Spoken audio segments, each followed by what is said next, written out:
You wake up, check your phone, and there it is again. Payment due. Your chest tightens. You tell yourself, I'll handle it this month. But deep down, you already know this isn't going away. No matter how much you pay, the number barely moves, and slowly, quietly, it starts to feel like you're working for your past, not your future. Here's what most people never realize. Getting out of credit card debt isn't about earning more. It's about breaking a system that's designed to keep you trapped. And once you understand how it works, you can escape faster than you think. Most people try the obvious fix: pay more, be disciplined, cut expenses. And yes, those things help, but if that was enough, millions of people wouldn't still be stuck. So what's actually going on? Credit card debt has three parts working against you. 1, spending is frictionless. Tap, swipe, done. No resistance, no pain. 2, the pain is delayed. You don't feel it when you spend. You feel it weeks later when the bill arrives. And 3, interest never sleeps. Even if you stop spending today, your past keeps compounding. Most people focus on paying the debt, but they ignore the system that keeps rebuilding it. So they make progress, then slip back again and again. To escape fast, you don't just pay it off. You break the cycle. Step 1, stop the bleeding. Before you pay a single rupee extra, stop creating new debt. Sounds obvious, but this is where most people quietly fail. Paying debt while still swiping your card is like trying to empty a bucket while the tap is still running. So pause. Just for now, switch to cash or debit.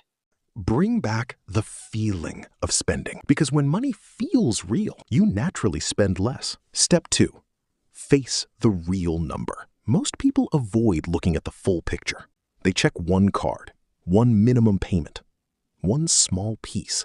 But your brain needs one clear target, not a fog of stress. So sit down and add it all up. Every card, every balance, one number. It might be uncomfortable.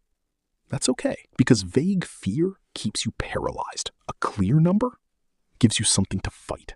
Step 3, pick your attack strategy. You don't need complicated systems. You need consistency. Option A, snowball. Pay the smallest balance first. Quick wins. Early momentum keeps you motivated. Option B, avalanche. Pay the highest interest rate first. Saves more money. More efficient long term. Both work. The best one? The one you'll actually stick with. Because escaping debt is less about math and more about behavior. Step 4, kill the minimum payment mindset. Minimum payments are the biggest illusion in personal finance. They make you feel like you're handling it, but in reality, you're barely keeping up while interest pushes you backward. Think of it this way. Minimum payment equals survival mode. Extra payment equals escape mode.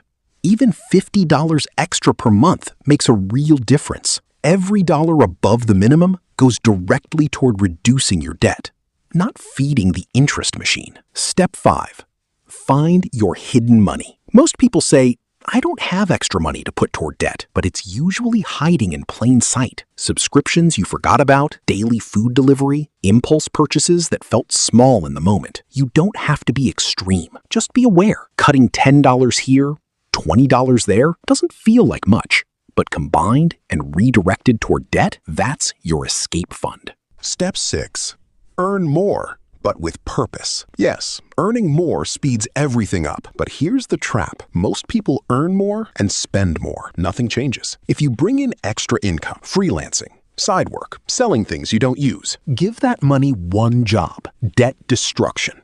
Even $30, $30, $60 extra per month can cut your timeline dramatically. Here's why people really stay stuck, and it's not the math.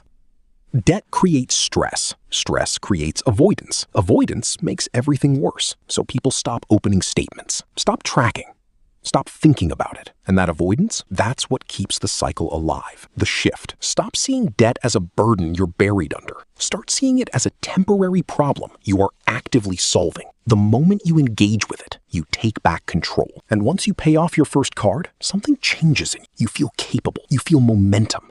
That feeling is more powerful than any spreadsheet strategy. Your simple plan. Stop using credit cards temporarily. Calculate your exact total debt. Choose Snowball or Avalanche. Pay more than the minimum every time. Cut small expenses and redirect the savings. Use any extra income for debt first. You don't need perfection. You need consistency. Debt doesn't disappear overnight, but it cannot survive sustained effort. Here's the truth nobody tells you. Credit card debt feels permanent right up until the moment it's gone. And that moment doesn't come from luck. It comes from small, repeated decisions, day after day.